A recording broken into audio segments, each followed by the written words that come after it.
प्रकार नेमकं काय नाही.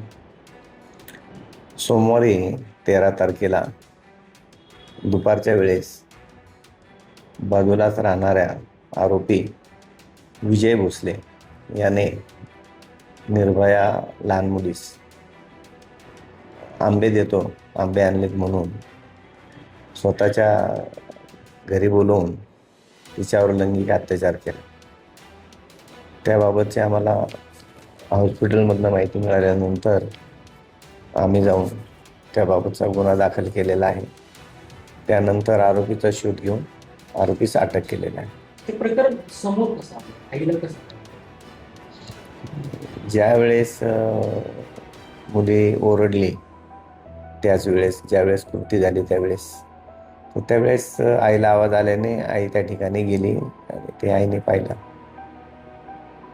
हा जो आरोपी आहे तो घटनास्थळावर पळ काढला होता, त्यानंतर किती दिवसाला अटक करण्यात आली आणि कुठून अटक करण्यात आली? आरोपी 13 तारखेला गुन्हा केल्यानंतर घटनास्थळावरनं गेला होता निघून. त्यानंतर दुसऱ्या दिवशी काल 14 तारखेला त्याला आम्ही त्याचा शोध घेऊन त्याला अटक केलेली आहे. न्यायालयात हजर केलं आहे त्यांनी किती दिवसाची पोलीस कोठडी केली? आज आरोपीला न्यायालयात हजर करणार आहे. न्यायालयाकडनं त्याची पोलीस कस्टडी घेणार. पण अशा गोष्टी घडत आहेत, अनोळखी व्यक्तीकडून अशा प्रकारचा आमिष देऊ नये असं सांगितलं. पालकांना काय आवाहन, मुलं सुरक्षित कसे राखता ते सांगा. पालकांनी अनोळखी व्यक्तीपासून सावधान राहायला पाहिजे असं नाही, आजूबाजूचे जवळचे व्यक्तींपासून सुद्धा सावध राहायला हवंय अशी परिस्थिती आहे.